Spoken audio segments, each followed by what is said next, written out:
and gentlemen, LongWalker here. I am having my second part of the transphobia. I will be going over with videos on the detransitioning today. So we got quite a few videos, and let's get into it and see what's up. One of the pro-trans crowd's favorite talking points is that rates of regret and detransition are low. They will often say that the rate of detransition is 1%, maybe 2%. But it turns out that talking point is not true. A new study on a sample of about 1,000 transitioners has found a detransition rate of nearly 30%. Hat tip to Megan McArdle from the Washington Post for calling attention to this study. It is called The Continuation of Gender-Affirming Hormones Among Transgender Adolescents and Adults. Study was published in the Journal of Clinical Endocrinology and Metabolism, and it found that the 4-year trans hormone continuation rate was just 70.2%. That's a far cry from the 98%, 99% statistic that the trans activists promote. Two main reasons why I think, as a clinician, to listen to. All right, ladies and gentlemen, you heard that. So the new detransitioning rate, they said, could be upwards of 30%, not the 1 to 2% that the trans community tries to say. So here's another short, really quickly, that's about a physician talking about why to listen to detransitioners to see if, before you do things, to see how it's going to work out for you.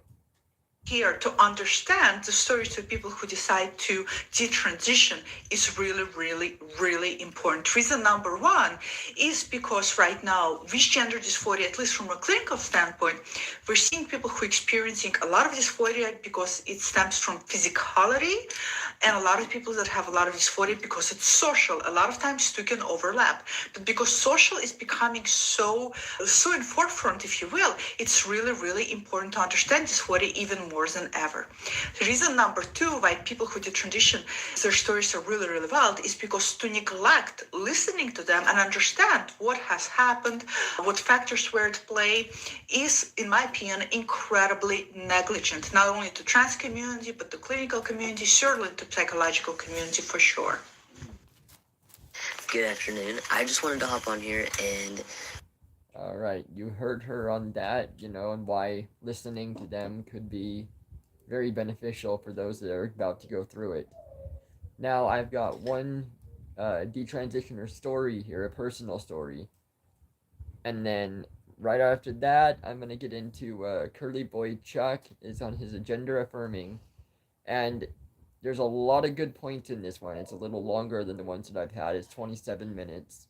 But there's a lot of good points in there, and there is like the price range of what the doctors get paid per surgeries too. They will go over that. So let's get into this story, and then we'll go to Curly Boy Chuck. Kind of elaborate on why I'm detransitioning, because a lot of people I think they're a little bit confused about it. I know that God loved me when I was living my life as a male. I know that he loved me before I decided to make that transition, and I know that he loves me now.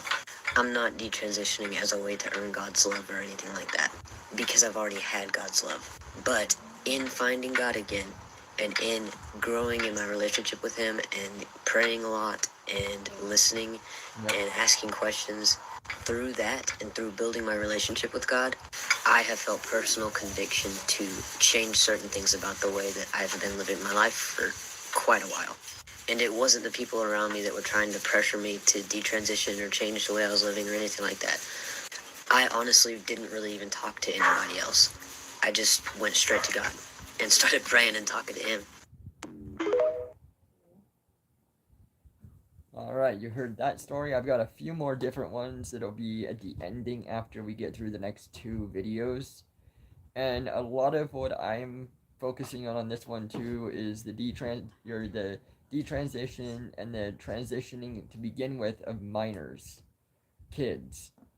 It's very negligent, and there's a lot of them out there that are just being used as content, and that's the stupidest thing that you can possibly do.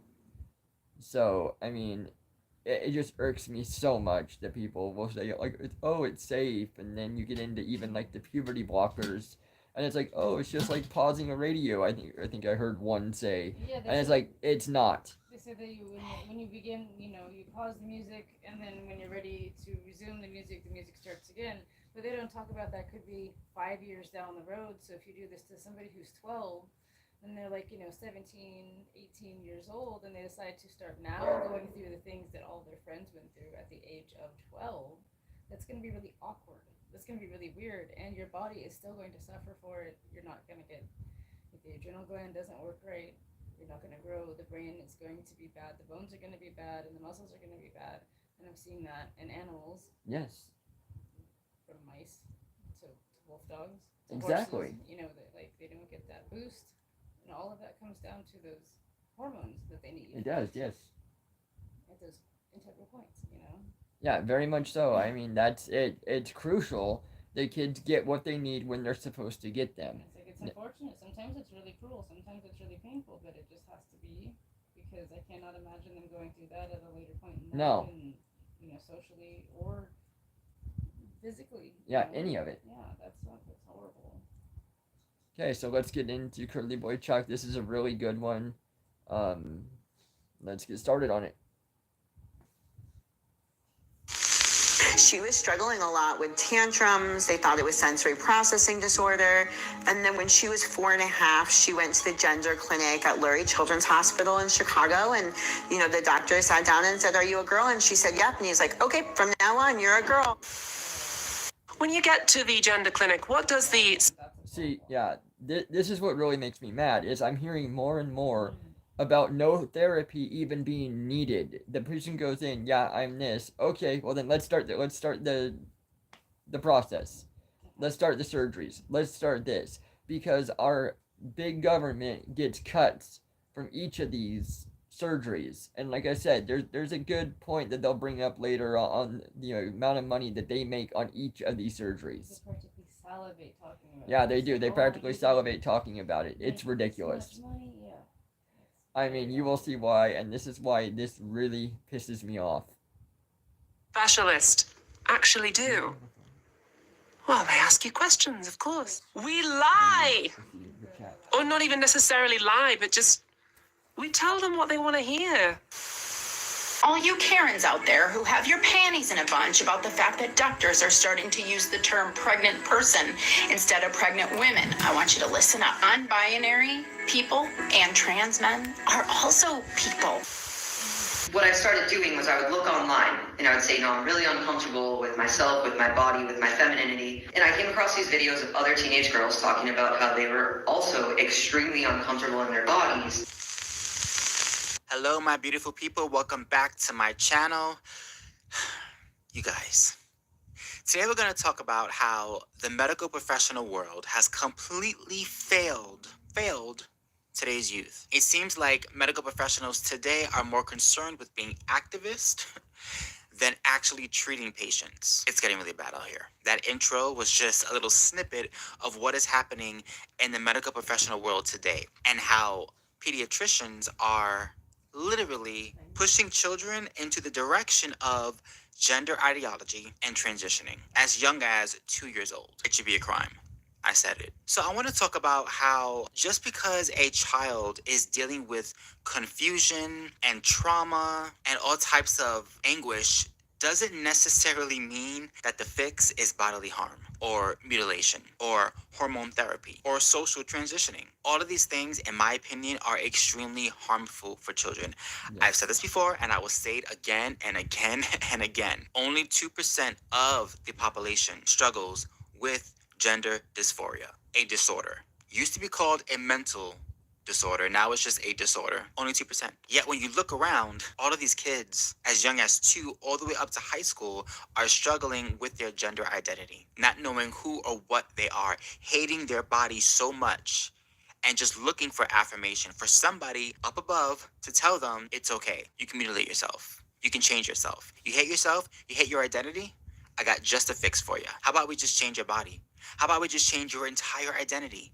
How about instead of being a girl, you're now a boy? We're a boy, now you're a girl. Don't want breasts anymore? We'll take them off. Don't want a penis?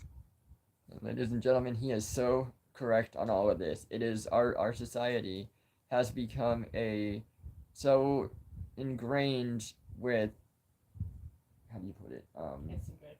Instant gratification that, I mean, if they want something, they're gonna get it.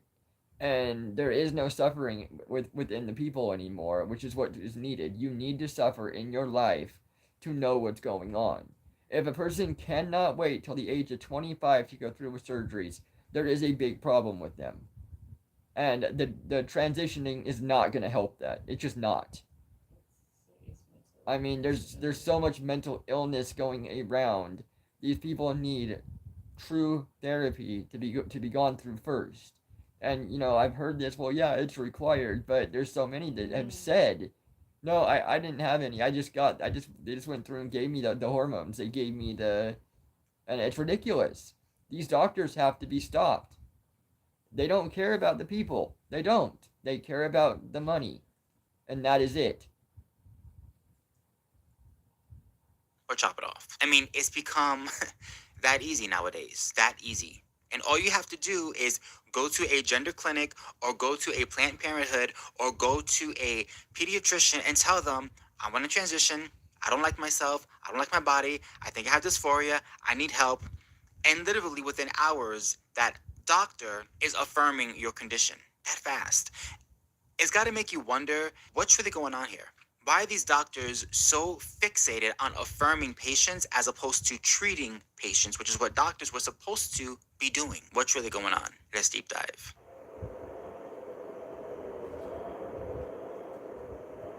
Gender affirming care can take on many different forms, from making a person feel respected by others to medical treatments to match a person's physical state with the gender that they identify with. Now, at a fundamental level, let's talk about what gender affirming care is, okay? And it involves the affirming, which of course that's where it gets the name from, of a person's gender identity and creating a safe space for them to explore how they may want to express their gender. Gender affirming care is age appropriate care that is medically necessary for the well-being of many transgender and non-binary people. Every major medical and mental health organization says that it is medically necessary to support people in affirming their gender identity. Puberty blockers are powerful hormones. They act on a small gland in the brain called the pituitary, and this controls the sex organs. For example, testicles make testosterone, ovaries make estrogen, and the pituitary controls that happening. Now, these blockers stop this action, and then whereas, say, a girl is in age 9 and continuing or beginning to develop in puberty and should continue on until a full adult woman, it's stopped. Once you stop it, there are various harms and problems that occur afterwards.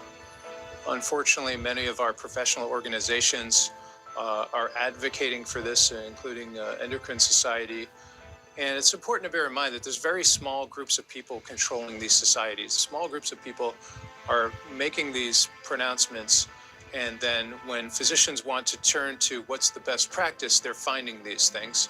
And there's no rigorous research done. There's no controlled studies. It's very poor research, but it's, I guess, politically correct to go down these roads by these organizations. Doctors will feel compelled to follow what their organization says without really looking into the evidence necessarily.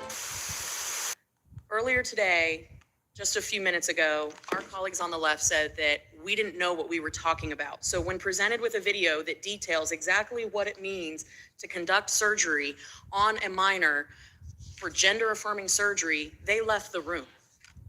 They don't want the facts. So I wanted to show. See, ladies and gentlemen, we're getting to some of the parts that I was talking about, so this will be good. Just sit back and listen to this. We'll go over the numbers afterwards. You guys a compilation of what some of these gender affirming care doctors, what their ideology is. Because I think it's very important to understand that the reason why this has completely gone or spiraled out of control, in my opinion, is because you have these doctors who are more concerned, like I said in the beginning, with affirming a person's disability mentally wise versus treating the actual disability, which is what we used to do in our country and in our society. And now it's taboo. It's taboo to even reference gender dysphoria as a disorder. That's taboo. You can't say that anymore. Even though that's exactly what it is. Let's keep it real. Okay, we can't use the term mental disorder anymore or mental disease, but it is a disorder. It is. And the fact. And again, this all stems from the safe space generation that came after our generation. That it's so stupid. I mean, medals that are being given out to every single participant. What happens when somebody goes to work anymore, and they get fired because they didn't show up on time because they weren't made to any other time? I mean, this has got to stop somewhere. You have these doctors who are more concerned with making sure that they are politically correct with how they speak, and they're walking on eggshells, fearful of saying the wrong thing, is a problem. See, because when I go to a doctor's office and I have an issue, I'm not looking for my doctor to say, whatever you want, Chuck. What do you feel? What do you think? What do you want? And I'll just write you a prescription. No, I want you to look at me, see the problem, diagnose it, and then give me a treatment plan. That's how treatment used to work in medicine. Now it's not so much. Now it's, let's put them on puberty blockers and we'll see what happens. And as you saw from one of the clips, you had the gentleman that's speaking and he's saying, look, like a lot of these doctors, they can't speak up. They can't say this isn't in the best practice or this isn't what I feel is best for this patient, because if they do, they get in trouble. Because these larger organizations, these medical groups, are the ones controlling the narrative. They're the ones that are telling the physicians, you must think this way, you must speak this way, you must treat this way, or get out. And these doctors are pretty much trying to figure out, okay, what do? Do I go with my morals and what I know is right, or do I just affirm and co-sign and collect the check? Because make no mistake about it, these gender-affirming doctors and pediatricians are collecting a lot of money from these patients, whether it be for the treatment, whether it be for the puberty blockers, as far as the medicine, or actual surgeries. There is a lot of money to be made. I actually made a video a couple of months back exposing just how much these doctors make and what their incentive is in affirming these patients. I don't believe for a second that these doctors truly believe that what they're doing is right or that what they're doing is actually helping the patient. They're in the business. Yeah, with that, I have no idea if they think it's right, but I mean, they are. They're in the business of making money. They just want money, that's it. It's absolutely ridiculous. Just is. Of money, unfortunately. And at the end of the day, it's about how much money are we bringing in to this office. Forget about your morality. Check it at the door. This is a business. I'm going to show you guys a clip, just a brief clip that Matt Walsh had done a couple of months back, exposing a doctor who was speaking at a conference to other doctors, letting them know just how much money is in gender affirming care and how lucrative it is to affirm this condition. So in 2018, Vanderbilt opened its transgender health center. There was an article published in the Tennessean at the time that announced the new clinic, quoting its medical director, Dr. Shane Taylor, who said that the goal was to, quote, meet our patients where they are in their journey and help them with the resources they need. Dr. Taylor was a bit more detailed in explaining the hospital's actual motivations for expanding into, quote unquote, transgender care. In October of 2016, started a couple of years ago, put down some costs of how much money we think each patient would bring in, and this is only including top surgery. This isn't including any bottom surgery, and it's a lot of money. These surgeries make a lot of money. So female to male chest reconstruction can bring in $40,000. A patient just on routine hormone treatment, who I'm only seeing a few times a year, can bring in several $1,000s that requires a lot of visits and labs. It actually makes money for the hospital. I just want to give you an idea of how much these bottom surgeries are making. And this is, I think this has to be an underestimate. This is for a vaginoplasty. They're quoting roughly around $20,000 for a vaginoplasty, but that doesn't include your hospital stay. That doesn't include your post-op visits. That doesn't include your anesthesia, your OR. So I would think that this has to be a gross underestimate. I think that's just like the surgeon's piece of it, which anybody who's ever been in the hospital knows that that's like 10% of it. And then the female to male bottom surgeries, These are huge money makers. Again, I think this has to be an underestimate that they're quoting around $20,000 for a phalloplasty. There's been different things that I've read that said it could be up to $100,000. Dr. Winokur, who's our surgeon, says that there's entire clinics where the entire clinic is supported just by their phalloplasties, and that is. Yes, you notice that none of these people are going over patient care or, trying to help the patient. No, this is just they're salivating over the amount of money that they could possibly make from top and bottom surgery. Like a fraction of the surgeries that they're doing. These surgeries are labor intensive, they require a lot of follow-ups, they require a lot of OR time, and they make money. They make money for the hospital. Do you see how she is literally listing off the different surgeries as if it's a checklist, a grocery store checklist? We got our bread, we got our butter, we got our milk, we got our cream, and it's all here. It's all here. Wow. It's a business, folks. It is a business. And if you think that these doctors are going to just stop affirming patients, which translates as less money for the practices, think again. So when I hear trans activists say, oh, well, all of these medical organizations agree gender affirming care is A, B, and C, they all are in agreement. Yeah, of course they are. Because there is money to be made in the pharmaceutical business of affirming care. Trust and unfortunately, it doesn't stop with just the transgender people. There's money in it to be had for all through the medical field. If they're putting you on certain medications, it's because that doctor's getting perks for prescribing that certain medication, and that's why he wanted to put you on it. I mean, it's all over. It's ridiculous. Like Kaiser. I went to Kaiser years and years and years ago before we stopped going to the doctor for this reason. And they put me on some sort of like an antidepressant because I was going in for pain. And then I met 2 or 3 other people who had also gone in, not for depression, not for anxiety, but for pain, and were also put on that exact same antidepressant and with the exact same line that they used on me. And it was crazy to me because it was all Kaiser. Exactly. Different places, and they didn't do that. Yeah. So I mean, you see it. And then, of course, plastic surgery is rampant, even with people underage, like getting breast augmentations and everything. Yeah. With every person that is in that structure, there is money to be made. And if you think that is not a driving force as to why all of a sudden this change of heart has happened in the medical professional business, think again. And unfortunately, these young people are the guinea pigs. They're the ones that are the sacrificial lambs, being put on puberty blockers, not knowing the full effects of what's going to happen 20 years down the line. Or that female that had a mastectomy at 17 years old and then realizes by 20 she made a mistake, but guess what? She has no breast. We're talking about mutilation here. We're talking about irreversible she can't have surgeries. A kid, Take a look at this article from a person who is detransitioning now, who was a female, wanted to be male, and then is now going back to being female, and what she went through when it came to self-mutilation and affirmation from physicians. Her post is entitled, I Really Miss My Breast. I hated my breasts ever since they first started developing.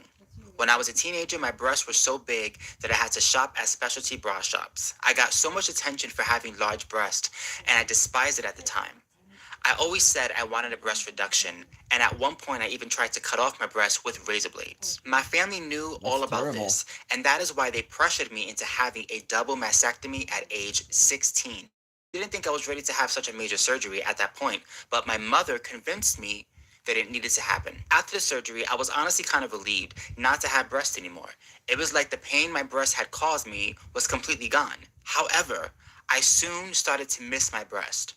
I realized that they were a part of what made me beautiful, and I currently feel uglier than ever. The only person who knows I feel this way is my therapist, but I wish I could tell my family. I've considered saving up for breast implants, but I'm not really out as a detransitioner, and I know that breast implants wouldn't be the same as what I used to have. I would say I made a mistake, but none of my medical transition was my choice. I was pressured and manipulated into medical transition by my mother. Even my therapist tried to tell my mother at the time that I wasn't ready for any of this, but my mother was and is still convinced that my transition was the best thing to ever happen to me. And she was so...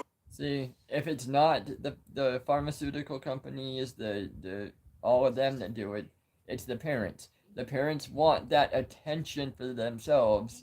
I had gone over this before. It's that narcissistic, it's that new age narcissistic way.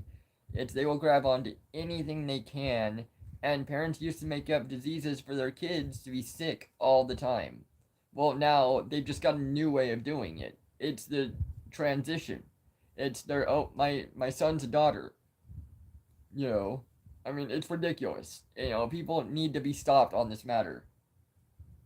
I would love to hear anybody else's stories too. If they had a bad experience, a good one even, let me know. Write it in the chat rooms you're on right now, or in the on the comments later. Let us know. Wrong about that. How do I deal with this? That's one too many. And in my And he nails it there. People will say, "Well, it's not that many. It doesn't matter." One kid going through this, one boy, one girl going through this, that regrets it and it ruins them. That's enough. That's too many. Let's stop this madness now. opinion, there is not a big enough barrier to ensure that before you get to that step, that person is mentally stable to handle this transition. I've seen way too many stories of people who have openly said, listen, we say what we have to say to get what we need. We tell the medical professionals what they want to hear so we can get our hormones, so we can get our surgeries, so we can get what we want in the moment. Forget about the future, it's about the now. And these physicians are all too ready to fill up that prescription. Yes. When you get to the gender clinic, what does the specialist actually do? Well, they ask you questions, of course. This person who has the power to decide what the rest of your life will look like asks you questions to make sure that your answers fit the ones they have in their textbook. And can you guess what the problem is? We lie. We tell them what they want to hear. There's a documented history of trans people doing this since at least the 1950s, and we're still doing it. A 2015 study found that about 30% of trans respondents admitted to lying or withholding information during their NHS gender assessments, because of course we do. If you wait several years for that appointment and you finally get in the room with a person who has your life in their hands, a person who is almost certainly cis, and they ask you, so, when did you know? Of course you're going to say, oh, ever since I was a child. Yeah, I wore my mother's dress. I called myself Wendy. Like, all I want is to be a 1950s housewife and marry a man. Of course you're going to... And to add on to that now, there are so many women, you know, there are so many women, girls, that are tomboys.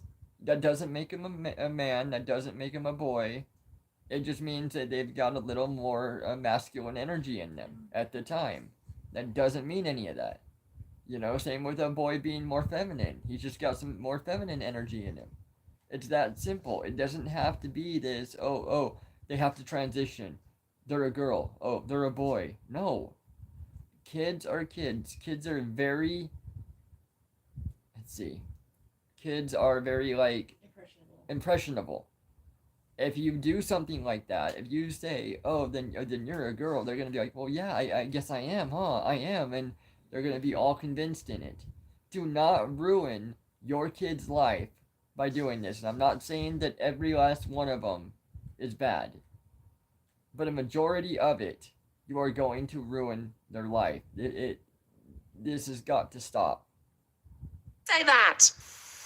At the age of 2, she was already telling us, I'm not a boy, I'm a girl. You'd be like, oh, you're such a cute little boy. Nope. Yeah. I'm not a boy, I'm a girl. And then when she was 4.5, she went to the gender clinic at Lurie Children's. It used to be that when we were growing up and learning about gay people and stuff, that they had all those studies that says, you know, there's no scientific study that says that, you know, if you are raised by gay people that you're going to turn out gay. And it seemed like a majority of people that were raised by gay people did end up just living normal lives, being straight, you know. But then you will see this, and you will see that the parents are trans or had their own trans experience. And then therefore the child is now also doing that. So it's like it's completely different, you know, the trans compared to like the gay, because I see that, you know, trans is a huge influence. It is, yes. And it does seem like they have at least one parent that is also on the trans spectrum. Yeah, they do. And we're gonna show you one on that later. There was a couple, the daughter and the father that I showed you guys yesterday on the last one, and it was a short. Now I've got a little more detailed thing after all of these are done that we will go into on with that too. And I found it interesting, but tell me what you think when it comes. Now back to this. Hospital in Chicago, and the doctor sat down and said, "Are you a girl?" And she said, "Yep." And he's like, "Okay, from now on you're a girl." And it was like a light switch. It went from this really hard toddler trying to get her to navigate the world and put on clothes and tantruming to the easiest kid ever. Do you remember when you realized you were a girl? No. How do you feel about having a penis? Grumpy? What do you wish would happen? Yeah. Just magically, vagina comes? Yeah, that would be so nice. It's wrong having a penis on you, girl. It's wrong to have a penis if you're a girl? Yeah, it doesn't make sense, huh? It's kind of like a birth defect. Let me see. It is a birth defect. Let me see this. So I know that was hard to watch, but I wanted to show you guys a compilation of what happens when a child has a woke parent. A parent who has an agenda and wanting to see their child live out the path that they want for them, not the path that they're supposed to have. As you heard from the first story of the young girl who had a mastectomy, and her mom was the one that was pushing her to have the mastectomy. Her mom was the one who wanted her to transition for whatever reason. Something within the mom, it made her happy to see her daughter turn into her son. And her daughter inadvertently decided to live out her life in the earlier years, trying to live up to what her mother wanted. Want a boy? I'll be a boy. And now look at the effects. Then you have a biological woman who identifies as a man, shocked that her son wants to be trans as well. I mean, it's real shocking when a child is living under the realm of... And there's a lot of the stories that I've heard too, and it comes down to if two kids are growing up close to each other, say a boy and a girl, if the younger one is always going to look up to its older sibling and want to be just like it. So if you've got a girl that's younger and a boy that's older, it's going to be more masculine, trying to keep up. There's been a couple of things I didn't get. Brett, the comment section with Brett, she was talking about one and how that happened about her, that she wanted to be more masculine because she wanted to be like her brother. I mean, it happens. That doesn't mean that they are a boy because they were acting like that. It's kids are impressionable, and it's the way it goes, especially with siblings. Transness and gender ideology being shoved down their throat 24/7, seeing it everywhere in front of their face, and it's a shock that your child is not emulating you, is trying to be just like you, is now confused about their own gender as well. You don't think there's a correlation between you being trans and now your child at 2 and 3 years old being trans? I'm sorry, but instead of taking that child to a gender clinic, I think we should be taking you to CPS. And I'm going to just go on a limb and say that child is probably on hormone therapy, puberty blockers, and God knows what else. And we're sitting here shocked. Then you have the last woman that I showed. I posted this story on my TikTok and also here on YouTube in my shorts of a mother who is literally telling her son, her trans-identifying male son, that his anatomy is a birth defect. And if you notice, the child isn't saying these things as statements. They're almost asking the mom for affirmation on these feelings. It's wrong to be a girl in a boy's body, right, Mom? It's wrong to have a penis, right, Mom? It's a defect, right, Mom? And there she is as she's painting his nails. Yes, sweetheart, yes. It's a defect. You were born in the wrong body. That type of woke parenting is going to have an extreme effect on these children. Yes. And it's sad because these kids are fulfilling their parents' ideology, and then they come of age and they realize, wait a minute, I've been on hormones for 8 years. I've had mutilation surgery on myself, and I think I made a mistake. And they can't run to their woke parent and tell them, I made a mistake. You made a mistake, because now that's going to be way too much drama and way too much emotional distress. So what happens? What we saw from the first story. The woman who literally is hiding how she feels and only telling her therapist because she's scared to tell her mother who pushed her to have a mastectomy. I have a feeling that young boy who may get mutilated at some point in life may regret it as well. And he'll have his mom, his co-signing woke mother, to blame. This is out of control, you guys.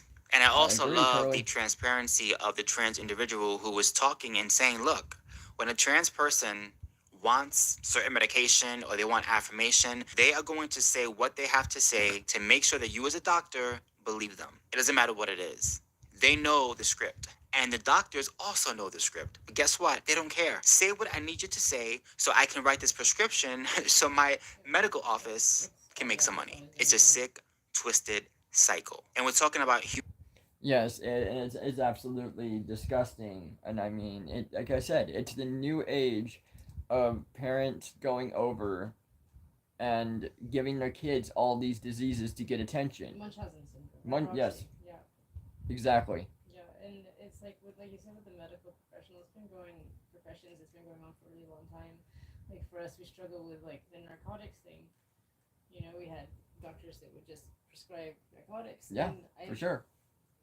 You know, I told her that, you know, this is not working out for me, and it's like, well, we're just gonna keep giving it to you. You know, Yeah. and it's like they straight up said, well, you know, you're gonna end up like me, you're gonna be taking, you know, 11 pills a day, and it's not gonna work. But then they write me out the prescription the same. Yeah, they don't do anything about it.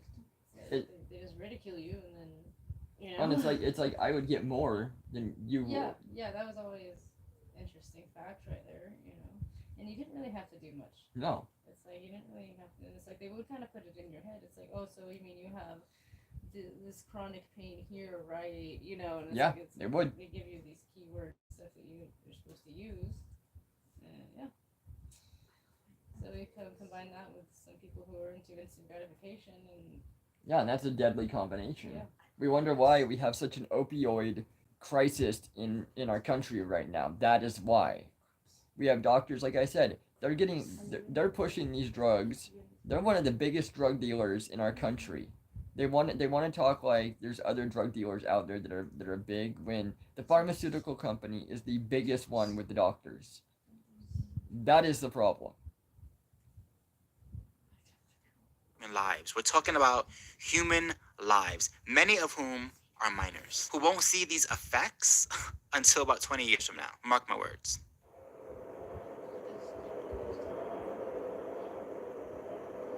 My name is Chloe Cole, and I am a detransitioner. Another way to put that would be, I used to believe that I was born in the wrong body, and the adults in my life whom I trusted affirmed my belief, and this caused me lifelong, irreversible harm.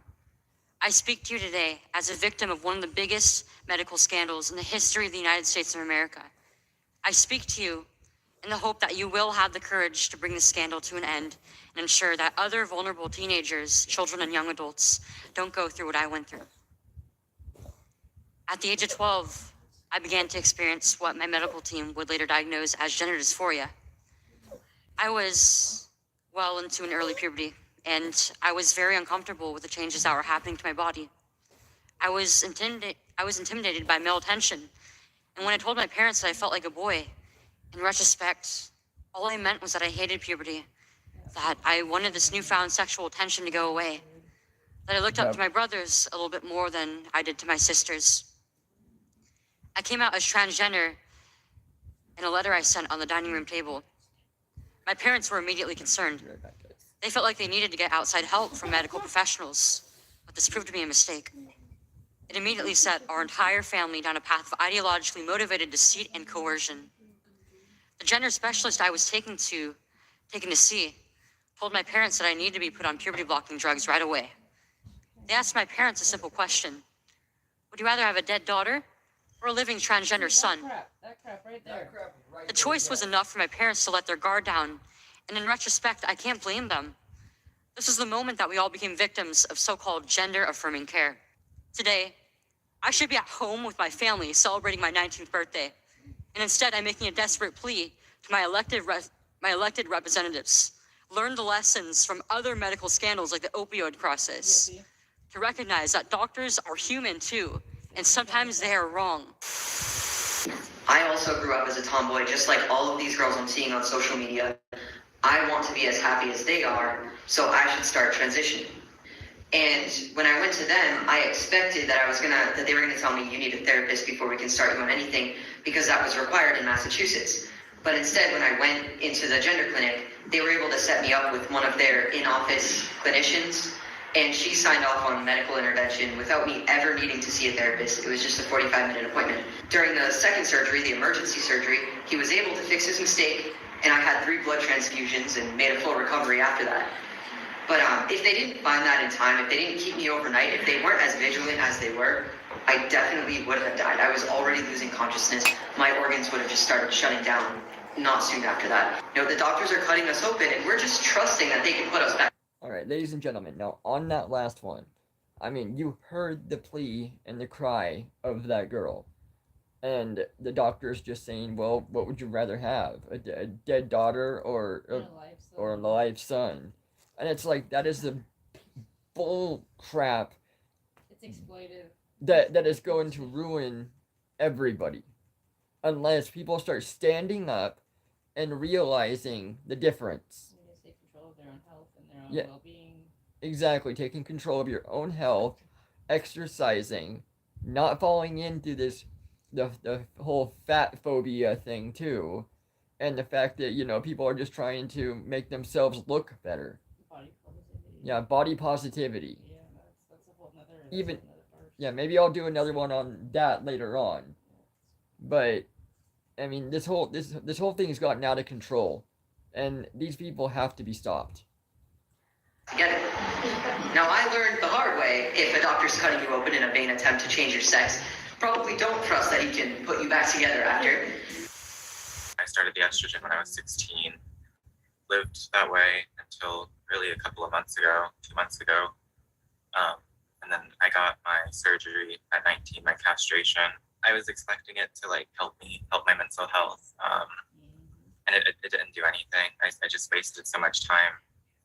And all I did really was become a medical patient for life. You know, as hard as it is to watch and to listen to those stories, those heartbreaking stories, they're so important because what it shows is there is another side. There is something else at the end of all of this. There can be the light at the end of that tunnel. And it's sad that it takes surgery and it takes the mental anguish and the emotional distress to get people to that place. But here they are, telling their stories, warning people, warning parents, don't do this. Don't transition your child as a minor. You're not doing them any service. You're doing them a disservice by doing this. Your child may have something else going on with them, and these doctors are pushing you and your child to have this surgery because it is lucrative for them. But think about the mental health of your child. Look at their stories. They're laying it all out. They've been there. They've had the surgeries. They've gone through the hormone therapy. You know, ladies and gentlemen, it's all about listening to your kids, spending the time listening, seeing what's going on in their life, and just being attentive. That's what it takes. Your kid will love you more for it, and you will have a better relationship. I mean, it's simple. There's no rule book for parenting, but you know, you have to learn as you go, and you have to have faith and you have to have instinct. Yes, faith and instinct too. Both really things that are missing in today's society because everybody wants to listen to the government. Everybody wants to listen to social media. They don't hear the inner voice. They don't feel the true call. They don't. It is, true. It's a very sad state of being. It's very sad. Let's get this. You're now detransitioning, realizing they made a mistake. They were misdiagnosed. And it's happening more and more. Like I said, only 2% of the population identifies as having gender dysphoria. Yet, the numbers keep climbing and climbing and climbing for this younger generation, who to me are more susceptible to this diagnosis because there's an agenda attached to it. And as sad as it is, I'm glad that these detransitioners are telling their story. If you have a child out there that is struggling needs to be heard with this disorder, please do not run to a gender affirming clinic or a gender affirming physician or a gender affirming pediatrician. Don't do it because they're going to tell you what they think you want to hear. This is still a relatively very new procedure, a very new thing in the medical professional world. And unfortunately, your kids are the guinea pigs. Don't bury your heads in the sand. Speak up and speak out. Your voice, it matters. Make sure your vote also matters. Because trust and believe there are politicians out there who are fighting against this agenda, including this guy. The left-wing gender insanity being pushed on our children is an act of child abuse. Very simple. Here's my plan to stop the chemical, physical, and emotional mutilation of our youth. Mr. Orange Dude. On day one, I will revoke Joe Biden's cruel policies on so-called gender-affirming care. Ridiculous. A process that includes giving kids puberty blockers, mutating their physical appearance, and ultimately performing surgery on minor children. Can you believe this? I will sign a new executive order instructing every federal agency to cease all programs that promote the concept of sex and gender transition at any age. Now, most of you guys know my story. You know that I used to be a liberal. I did not vote for Donald Trump either time, but trust and believe with what he's saying right now, that is the most important message. The most important message. And I hope that more politicians take suit. And trust and believe he'll be getting my vote if he truly is going to be fighting against this agenda. Yes. If you enjoy my content, please do not forget to like, comment, and subscribe. Don't forget to hit my notification bell so you know when I post a brand new video. If you guys want to connect with me on other platforms, I'm also available on TikTok and on Instagram under Curly Boy Chuck. And if you want to support my channel financially, I'm going to have my PayPal as well as my Cash App link in my description. All proceeds will go back into this channel so that I can keep doing what I'm doing. Until next time. We got one more that I want to go over. Here. And it's forced transition. It's about kids and about what we were talking about. So let's try to get through. What? Baby goats. Let's try to get through this, and then there's just a couple of, couple minute ones after that. So let's see this now. Peace. I tell everyone if you're a boy or a girl. Okay. Phoenix would like you to know that she's a girl and she prefers she and her pronouns. I've done too much in this world. It's ruined my life. But this is Blair White. Yeah. Hey guys, welcome back to my main channel. So I'm definitely feeling very under the weather today. So if my voice does anything weird, her throat is sore. She's definitely going through it, but she's also pushing through it to film this video. So I just watched this movie called TransKIDS on HBO.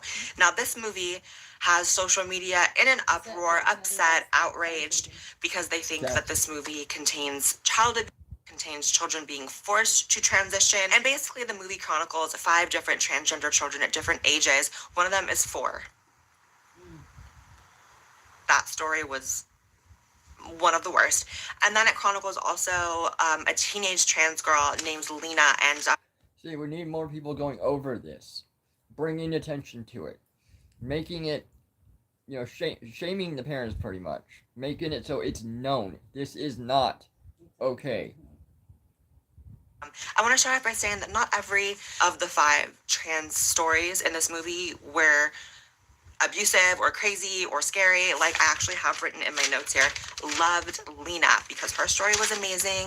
They showed her going on modeling casting calls. They showed her finding love and breaking up with someone. Her story was very relatable and normal, and I loved it. But the very young children in this movie in particular, there was Avery and Phoenix that I really want to talk about because oh my God, it was some really disturbing footage and scenes when it came to these young ones. And I honestly do believe that in these 2 children's cases in particular, they are being pushed to do things that they don't want to do by the parents who want them to be trans. I'm going to go into why and show you guys some clips and all that. So I'm going to start off with Avery. Now, Avery is a very well-known trans kid. She was on the cover of National Geographic, I believe it was, has risen to notoriety for being a trans kid. And this story... Yes, ladies and gentlemen, that goes along with what I said. The parents will do whatever it takes to get in that limelight. They will, they will put their kids out there. I mean, it's sickening to see.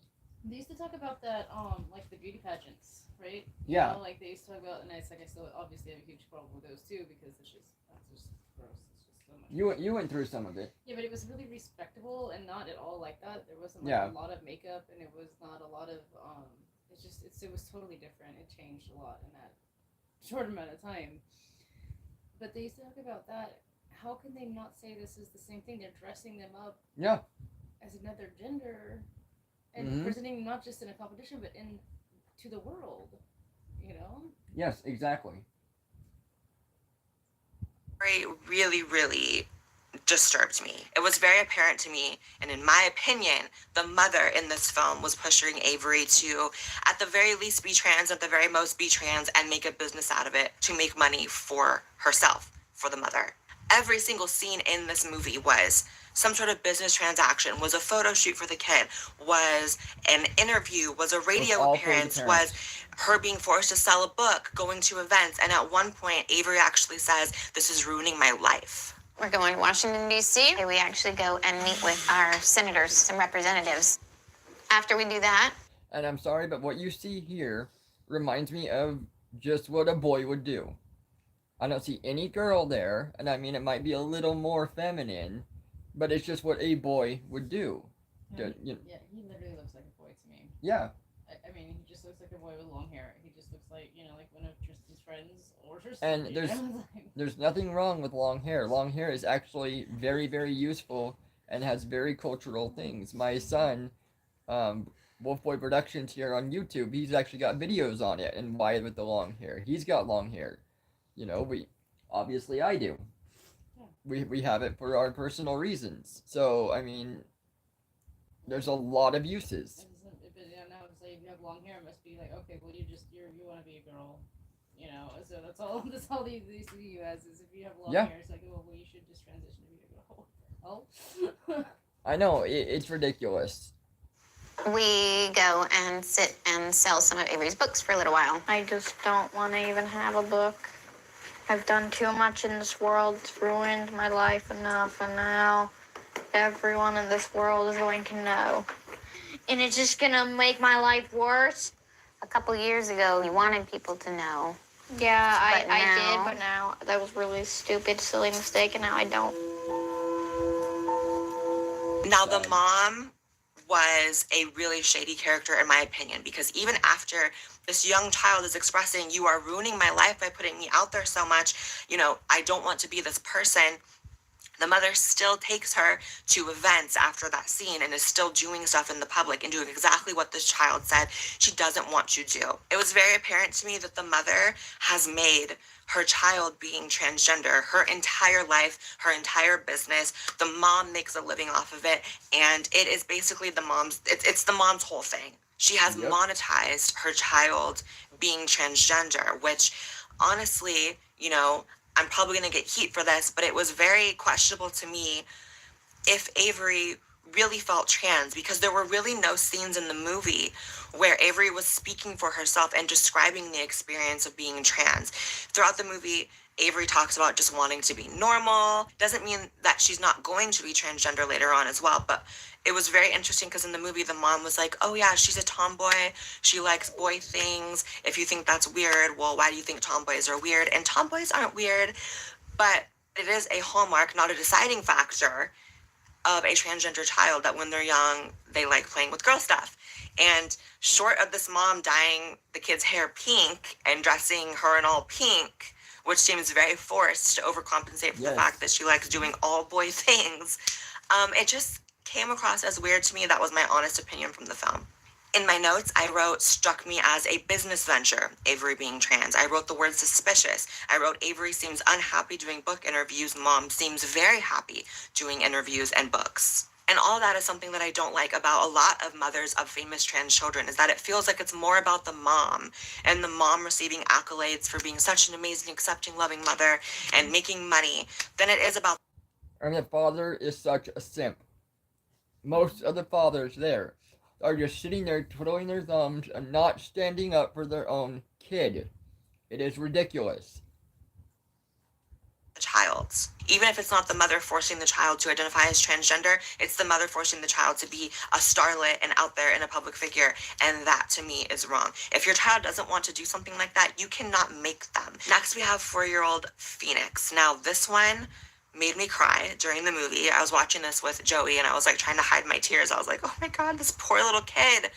His parents to transgender because he likes with girls' toys and wearing dresses. Now, again, while that can be a telltale sign, that is not everything. You could just tell it was a little boy being imaginative, but the parents were so dead set on him trans, and in fact also thought that their other son was transgender because the other son would sometimes want to play with girls' toys as well. They took Phoenix to protests, again, making the trans thing their whole identity and their whole hobby, basically.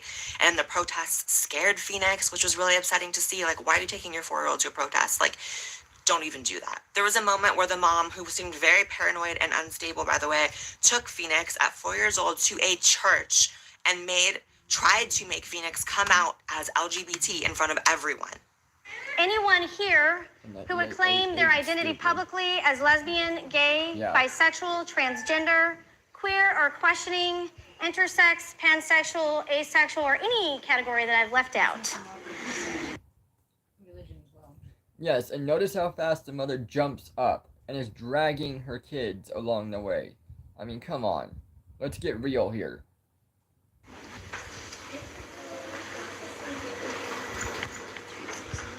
Oh, I'm really sorry. Looks You're like a little shy. Do you want to tell everyone if you're a boy or a girl? Okay. Phoenix would like you to know that she's a girl and she prefers she and her pronouns. If that was not one of the most disturbing clips. So very constant theme of these mothers speaking for the child. Like in the case of Avery and Phoenix, I heard the moms talking about them being trans. And I never heard the kids talking really about being trans. Avery once or twice, but it was in a very nonchalant way. And it just was not, it didn't come across as, I don't know, it was just a mess. So here's the gag with Phoenix. A couple years later, after the first filming of them being at the church, coming out as LGBT, pansexual, queer, blah, blah, Phoenix went back to being a boy. Before picture day in the movie, Phoenix said, no, I don't want to go to school as a girl, and I want to be a boy again. And it was very telling that that happened before picture day, because I remember being a kid. I remember having maybe like a bad hair day, bad haircut, and not wanting to go to school because I didn't want to present myself in that way because it was ultimately embarrassing. Basically, this kid was wearing pink at home but didn't want to do it at school, didn't want to actually live his life that way. Went back to being a boy, and the mom actually did a complete 180 and almost became not anti-trans, but became like skeptical of being trans in general. There was a moment where the mom was like, well, maybe some people are transgender, but not my child. And was very defensive about it, was very certain this child was absolutely a boy now, and the boy was definitive as well. And I really applauded this movie for keeping that scene in, because it was so real. The fact that, you know, you can have a child who likes to play dress up and might be a girly boy or a tom girl or tomboy, whatever the term for, you know, females is. Like, that is a thing.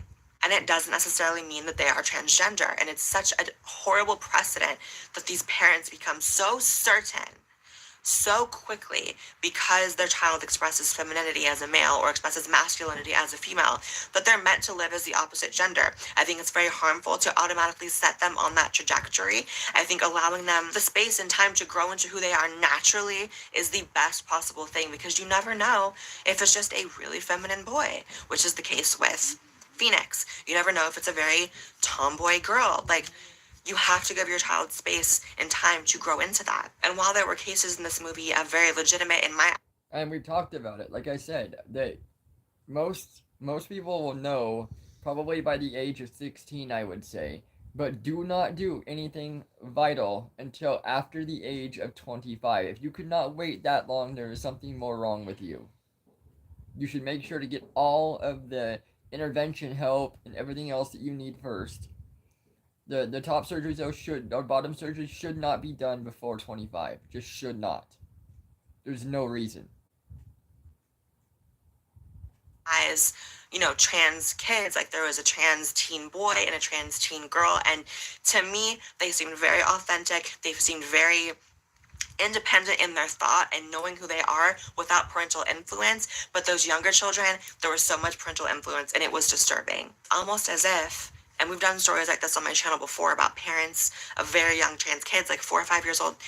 It's almost as if that becomes the parent's identity as well.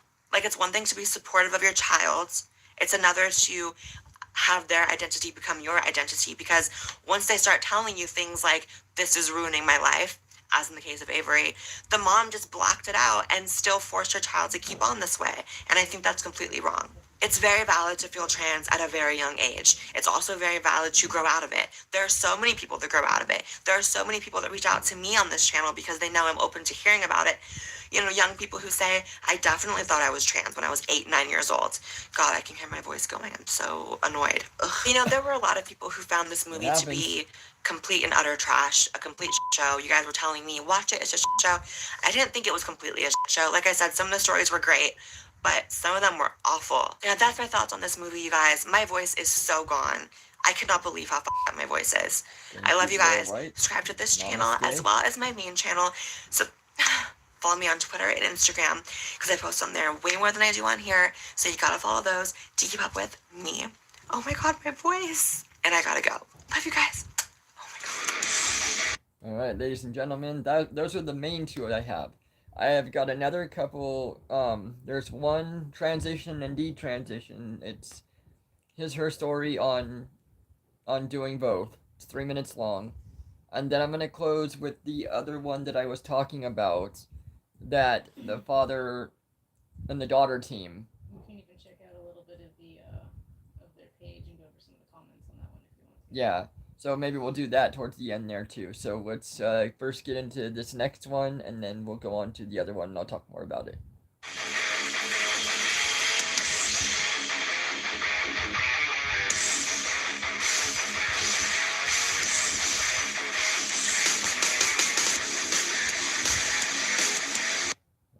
I was born biologically female and transitioned to male, and now I'm detransitioning. I didn't feel like I belonged with myself. My name is Alia, and this is my detransitioning journey. Throughout my entire transition for the last 6 years, I probably spent upwards of $10,000 to $15,000, and that's including surgery, my hormones, and syringes. For about 3 years after coming out socially as a trans man, I was really nervous to go on hormones. I didn't want to change myself. I didn't know what was going to happen with hormones. I did know that I did want top surgery though. Top surgery is the process of removing breast tissue. For me, it was just something that was going to make me feel more comfortable. When I was small, so I'm thinking like 8 to 12 years old, there were moments where people would mistake me for a boy. I dressed in masculine clothing. I hung out with a lot of boys. Going through puberty, my breast started to grow. I realized I do not want this and I do not feel like this.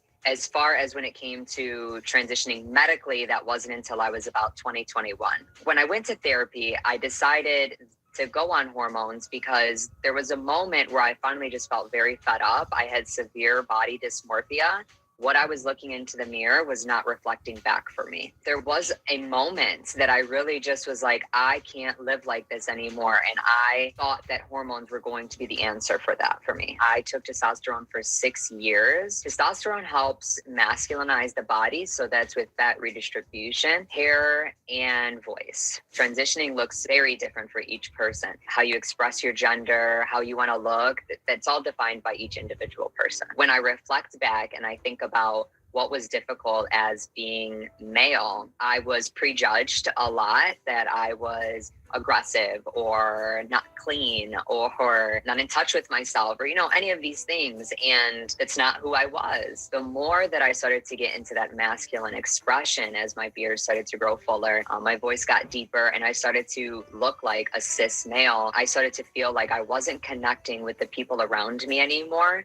Even though maybe the outside world was seeing me as male, it wasn't the same exactly how I felt in the inside. I didn't feel like I belonged with myself. I went into a deep depression hole for about a month or two. And see, a lot of these people, they were not given the exact course and they didn't know. That is the problem. You need to be in that zone for a while to really go over and know yourself. Know what's you. Know what's going on. That is the key. I finally was like, I need to figure out what is going on with me. I had the thought that I don't have to be on hormones for the rest of my life. So when I decided to detransition, when I spoke to my primary care physician, she told me I can just go off of hormones. She said, you know what, just take it slow. Your body can adjust to it and it's just going to take time. You have to have a lot of empathy and compassion for yourself and all of the things that you've been through to be able to accept and understand why I was going through those things. And it was a beautiful experience. My message to the world is, who cares what people think of you? Whether they be family, whether they be close friends. If you are not being your full authentic self, you don't need to be this other person just to please other people. 5 years ago, my daughter came to me and told me she was trans. All right, ladies and gentlemen, listen to this one. Listen to this story. This was the one I had done a couple shorts from yesterday too. And we'll go to their page and see about the comments and stuff too. So, watch. People didn't understand why I was so vocal and loud in my support for her. So let me tell you a story about a little boy who grew up in the 1980s in a conservative country ruled by religion. His parents were trapped in a marriage neither wanted to be in, but the laws in this country wouldn't allow divorce. But this little boy had a secret. He had an invisible friend. She would sit with him during the hard times and help him forget some of the worst times. Until one day he wanted to leave this world entirely. She talked him out of it, and then she left instead. That boy grew up and forgot all about her until one day he saw that same sadness in his own child. You see, that boy was me. So when I saw my child withdrawing, I knew where it was going to lead. And that's the reason I believe supporting and validating people can save their lives. And it's also the reason why 3 years ago I decided to tell my story, and I dedicated that book to all the invisible friends who saved kids just like me. All right, now that is that one. That is more on that couple, or the couple that there's two. So let's see. I gotta figure out how to do this to get to their. You just touch the Yeah, I got it. You go to the short, and then you touch on the person who posted it.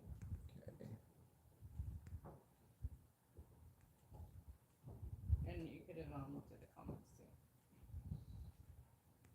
You just gotta pause it first. Okay, let's get to it. My fingers are big, so give me a minute. Hey guys, welcome back to my channel. Today I got a really fun video for you guys. Well, I don't know if fun is the right word, but definitely a very interesting video from what I've. Okay. We'll just go back to this one.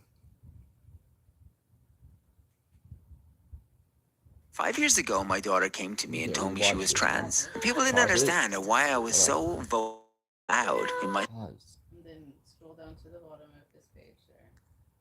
Might be because it's on full. It might not be able to. Yeah. Alright, I'll try to get some of the comments and stuff that were said on that one onto the comment section after I'm done here. But I appreciate everybody that just stopped by, that has checked this out. I'm gonna try to be doing this a couple, like at least twice a week here and getting more content for different things. So bear with me, and namaste. This LongWalker's striding out.